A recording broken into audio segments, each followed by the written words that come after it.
Hello friends, it's me Genuine Coder. This is the 5th chapter in the JavaFX 3D application development tutorial series. In the last video, we have implemented the mouse control. Right now, we can control our 3D object and rotate it any way we want using mouse.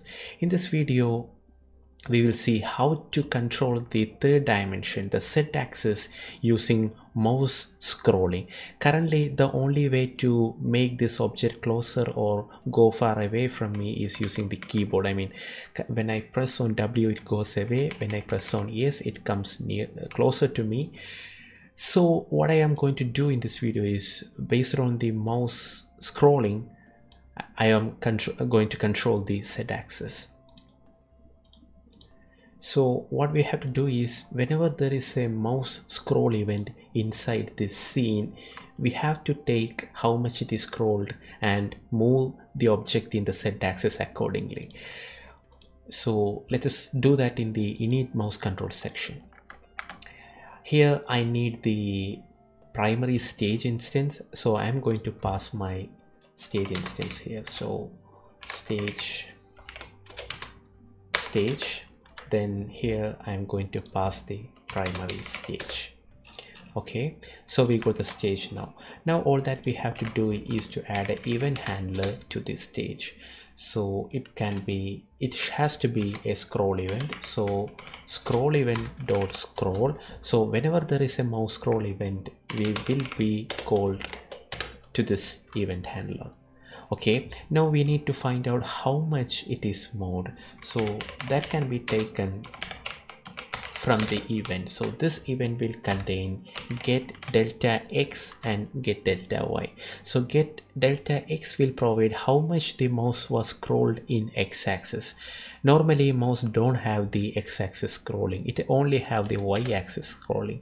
So I'm just interested in this getDeltaY only.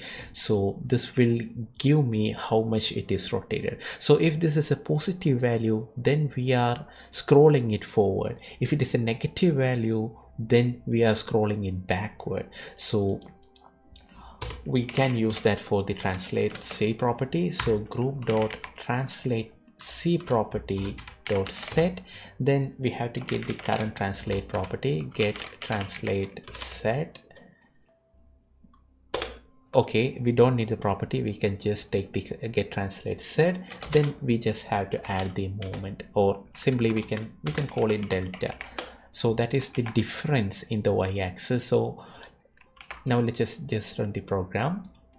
Let me go here and run the program right now, and I am going to scroll forward. And if I scroll forward, as you can see, it is going away from me, so that is increasing the y-axis. If I am scrolling backward, it is coming towards me. So that is the mouse zoom control. Currently we have total control of this 3D world using mouse. There is z-axis, this is xy axis, and I would like to do some more things here. Here it is showing a floating point context integer division, because this is an integer, and when after division it will be a floating point, so it is showing error like that. So that can be fixed by using a float here.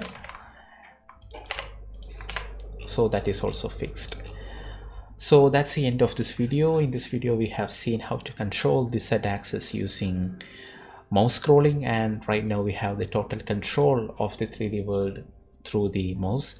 And in the next video we will see about the texture, giving some nice texture to the 3D object. So until then, bye bye.